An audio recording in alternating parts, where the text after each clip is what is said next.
Welcome to today's video, and this week what I thought I'd do was I would address 3 common misconceptions, or perhaps we might say misunderstandings, about meditation, about the expectations that we have of it, how we should feel during it, and ultimately the way that we should practice it. So the reason that I wanted to cover this topic is because more and more I've been starting to talk about practices, perspectives, concepts and techniques to support people who are going through periods of their life where they feel overwhelmed, where they maybe feel emotionally dysregulated, maybe they feel like their nervous system is not as calm as it could have been, maybe they're experiencing exhaustion or depletion or moving towards burnout. And just looking at practices and perspectives really that can help us to learn how to self-regulate and through the practice of yoga bring ourselves back to balance.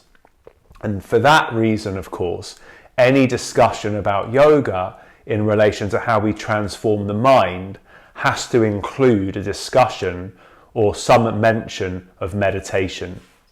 As many of us know, and as many of us are told now by many different outlets, meditation can be such a beneficial practice.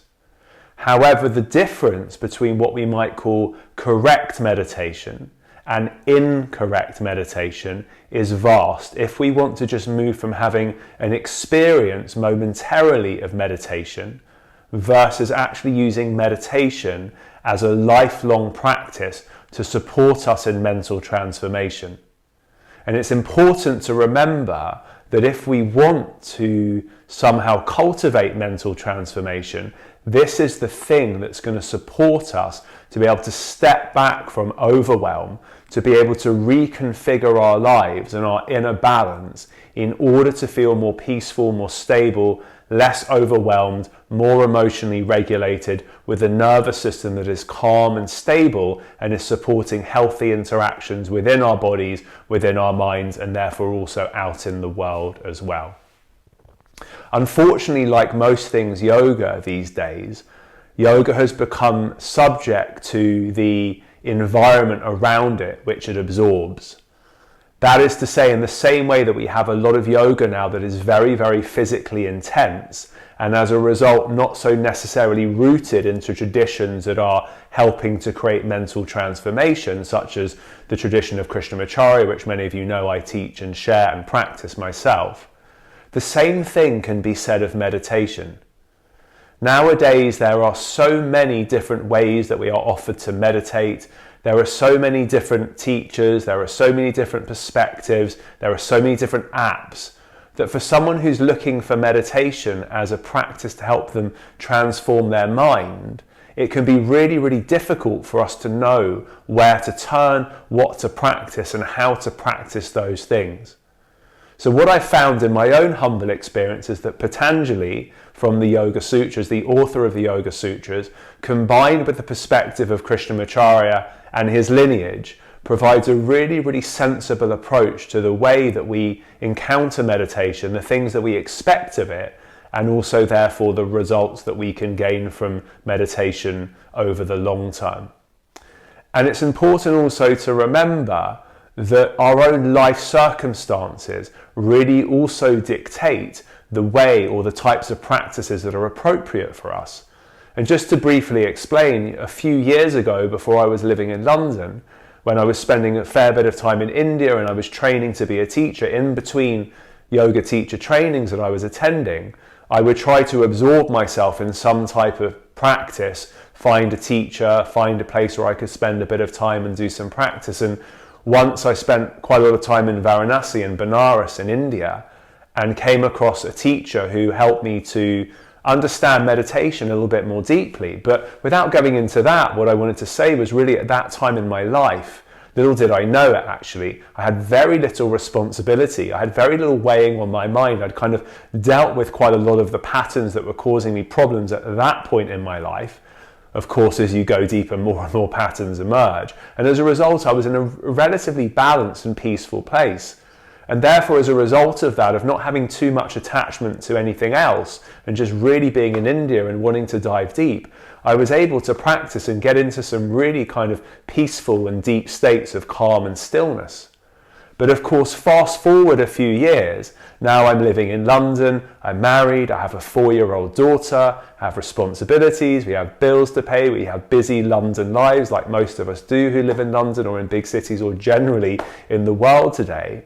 And as a result of that, my practice has really changed. Now, it's not to say that I'm not trying to practice the same things, but my capacity to keep my mind still and stable for long periods of time it's become much, much more challenging for me. I just don't have that same capacity. I'm more tired. I'm not getting as much sleep because of a young child.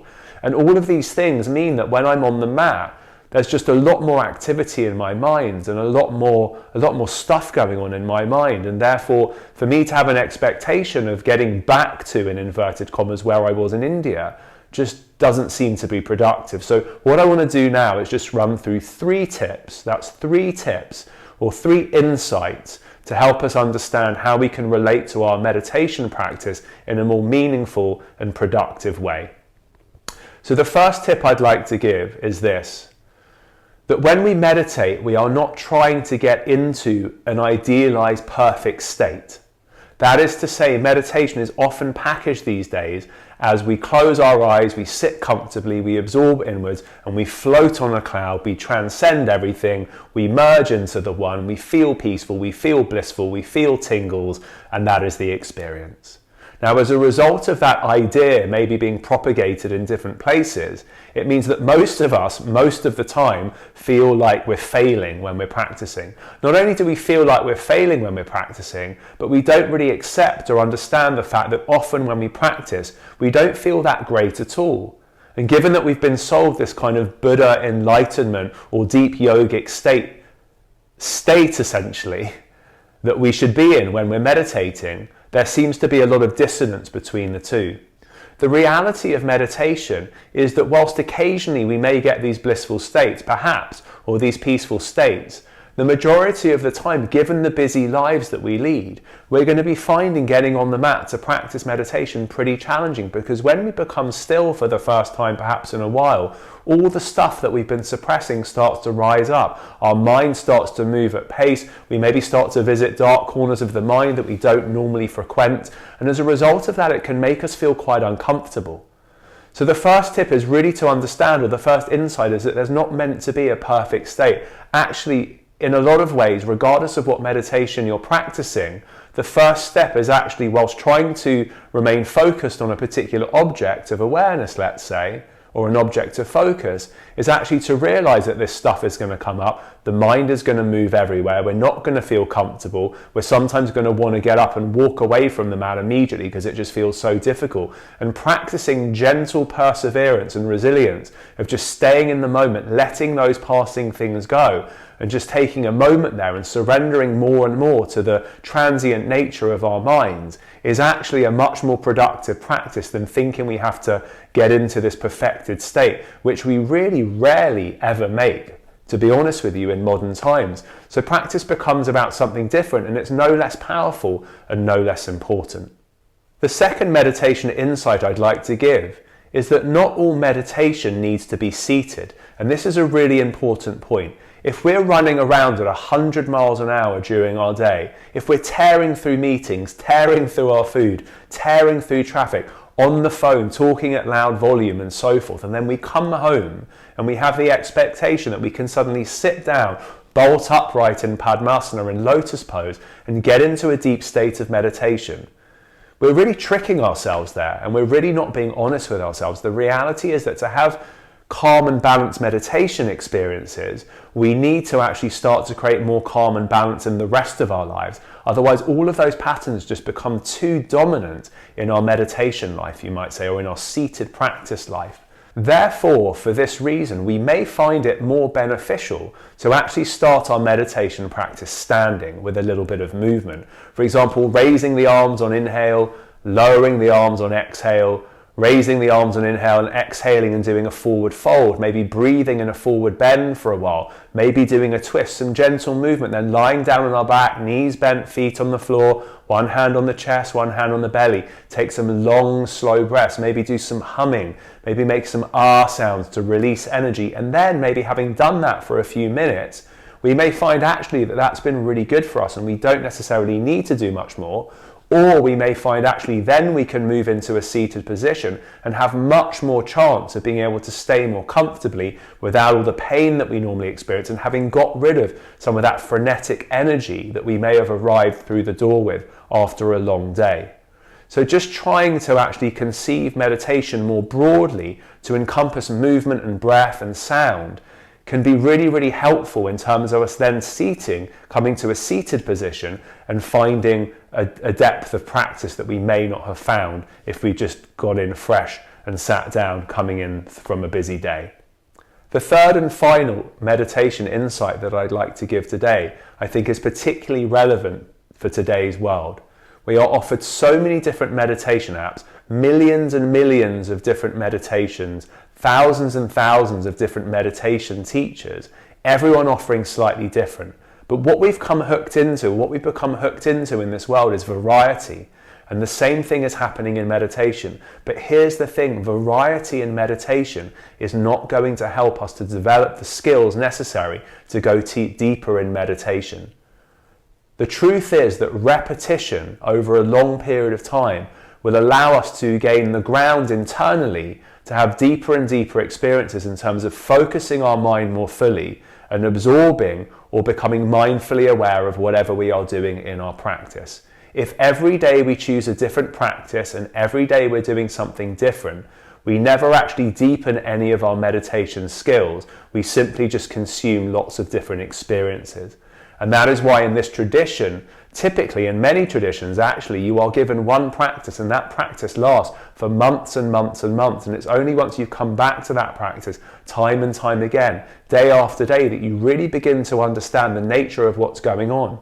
Because if you bring in a new practice every single day, you can just get enamored with a particular practice because you're only doing it for a couple of days. Then you begin to get bored and then you bring something new out. But if you allow the boredom to arise, if you notice the nature of the mind when you try to repeat something over and over again, as a result of doing that, we begin to notice the ground of the mind, the patterns of the mind, because we spend so much time noticing coming back to the same practices.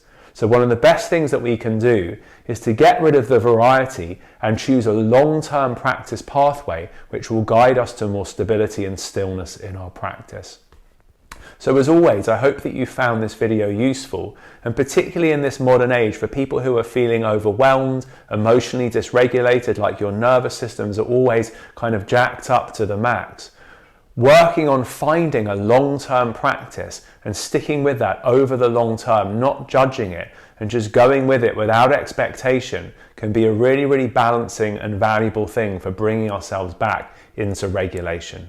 So I hope you found this video useful, and I look forward to seeing you again very soon. Thank you.